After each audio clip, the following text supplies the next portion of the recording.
साध्या पण मोठ्या चुका करतो. सिग्नल मेंदूपर्यंत पोहोचतच नाही. शरीरात सूज, ब्लोटिंग आणि वजन वाढण्याचं हे मोठं कारण आहे. भूक कमी करतात आणि मेटाबॉलिझमला मदत करतात.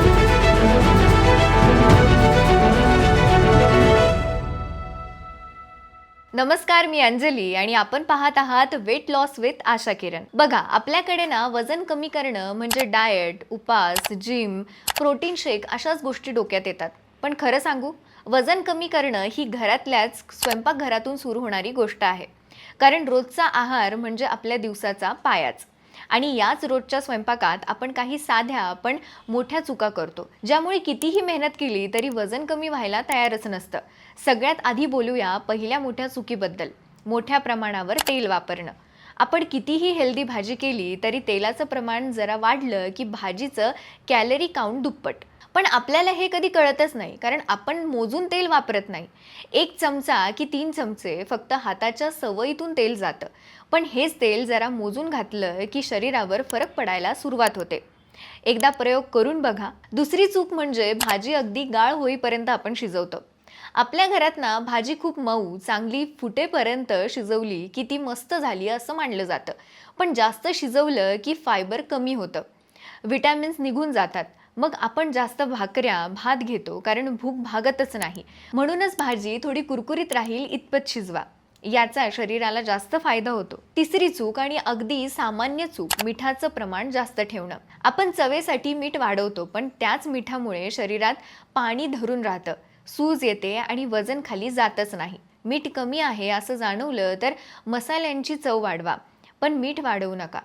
चौथी चूक म्हणजे दररोजच्या फोडण्या आणि तळणीमध्ये तेलाचा अतिरेक. आपल्याला साध्या पोह्यांमध्ये, उपम्यात, परतलेल्या भाजीत, अगदी डाळीत सुद्धा फोडणीतलं तेल कधी कधी मुख्य घटक वाटतं आणि आठवड्यातून एकदा तरी तळण. ही सवय आपण बदलली नाही तर मग वजन कमी होणं अवघडच आहे. म्हणूनच याला उपाय म्हणून एअर फ्रायर, रोस्ट, ग्रिल या पद्धती जास्त वापरा.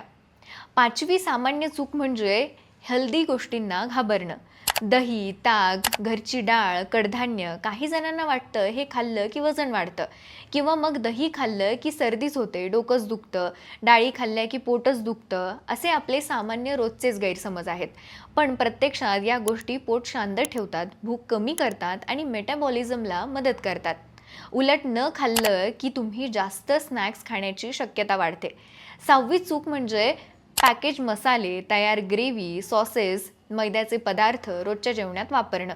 हे सगळं दिसायला सोपं, पटकन होतं, पण यात मीठ, साखर, सोडियम आणि प्रिझर्वेटिव्हचं प्रमाण प्रचंड जास्त असतं.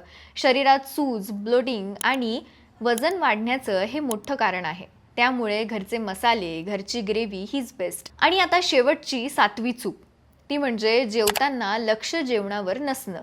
टीव्ही, मोबाईल, इंस्टाग्राम रील्स आणि प्लेटमधलं किती गेलं, किती जास्त खाल्लं काही कळतच नाही. हे जवळजवळ प्रत्येकाच्या घरात रोजचीच नवीन शैली झालेली आहे. अशा वेळी आपलं पोट भरलंय की नाही हा सिग्नल मेंदूपर्यंत पोहोचतच नाही. म्हणूनच माइंडफुल ईटिंग म्हणजे काही भारी गोष्ट नाहीये, पण फक्त 10 मिनिटं जेवताना लक्ष फक्त जेवणावर ठेवा. बस फरक दिसू लागतो.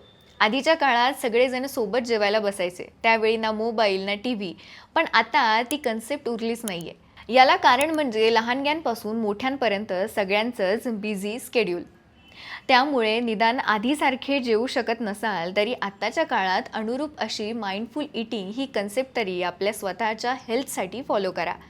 तर या छोट्या छोट्या चुका आपण रोजच करतो आणि मग आपण म्हणतो मी काहीही केलं तरी वजन कमी होतच नाही. पण खरं म्हणजे वजन कमी करणं म्हणजे अतोनात बदल नाही, तर रोजच्या स्वयंपाकातले हे छोटे बदल. तुम्ही फक्त 1 आठवडा हे 7 बदल करून बघा. शरीर हलकं वाटतं, भूक कंट्रोल होते, सूज कमी होते आणि वजनही खाली येऊ लागतं. तुम्हाला ही माहिती कशी वाटली कमेंटमधून नक्की सांगा. आणि अशाच हेल्थ टॉकसोबत आपण पुन्हा भेटणारच आहोत. तोपर्यंत स्वतःची काळजी घ्या, निरोगी राहा आणि सगळ्यात महत्त्वाचं फिट राहा. त्यासोबतच पाहत राहा weight loss with Asha Kiran आणि सबस्क्राईब करायला विसरू नका.